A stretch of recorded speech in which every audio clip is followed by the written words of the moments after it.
full, but still able to bend.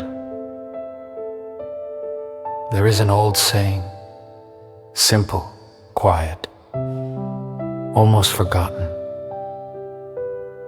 An empty bag cannot stand, but a bag that is too full cannot bend. And somewhere between standing and bending is the story of a human soul.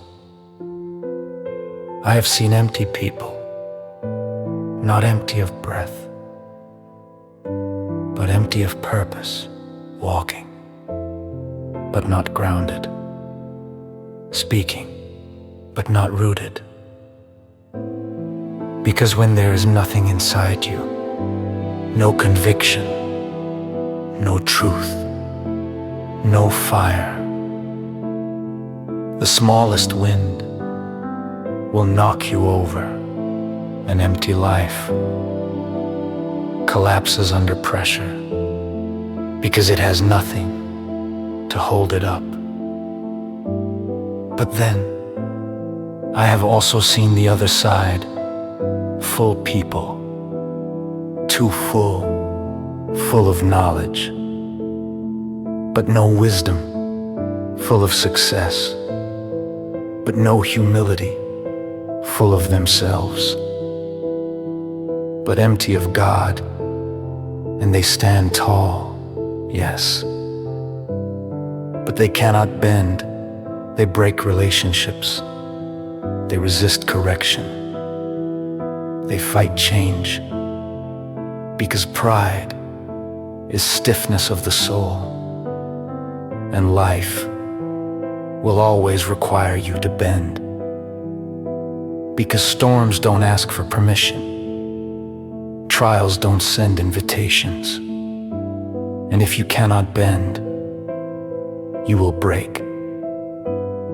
So the question is not, are you full? The question is, what are you full of?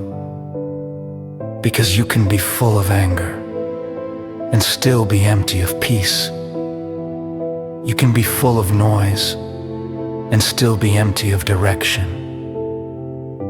You can be full of religion and still be empty of a relationship.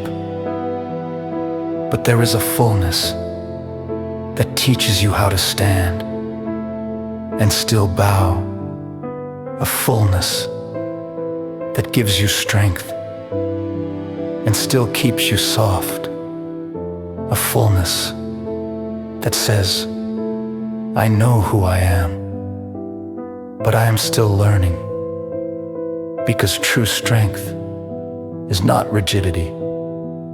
True strength is controlled flexibility.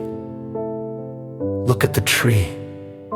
The strongest tree is not the one that resists the wind.